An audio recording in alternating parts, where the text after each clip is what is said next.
Sa iba pang balita, 5 patay habang 70 kabataan naman ang na-confine ngayon sa Alamada Hospital dahil sa diarrhea. Ang detalye kunin natin sa aming kasama si Peng Alinio ng Radyo ng Bayan Davao. Peng. Yeah, Princess, agad na nakiramay si North Cotabato Governor Emily Lumindon sa mga pamilya na nasabing mga kabataan na nalaso na umano'y chemical sa may Alamada North Cotabato Lunes ng hapon, kung saan 5 mga kabataan kaagad ang pumanaw dito at 70 ang agad nadala sa ospital at kasalukuyan ginagamot. Anya agad nitong inatasan si Dr. Eva Rabaya ng Provincial Health Office ng North Cotabato na tumulong sa lokal na pamahala ng Alamada na magsagawa ng agarang investigasyon, water sampling, mga gamot na kinakailangan ng mga biktima at iba pa.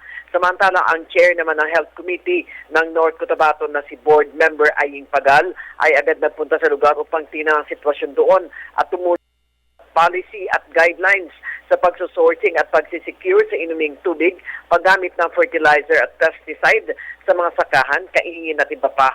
May kinalaman ng kalikasan na nakaapekto sa taga North Cotabato.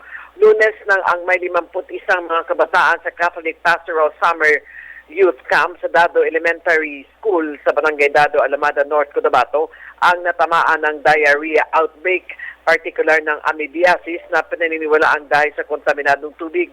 Agad namang nagsawa ng isang malawakang meeting ang investigasyon ang mga Municipal Disaster Risk Reduction Management o MDRRMC ng Alamada, North Cotabato para agad matugunan ang nasabing outbreak. Para sa Telebisyon ng Bayan, Peng Alinio, Radyo ng Bayan, Davao.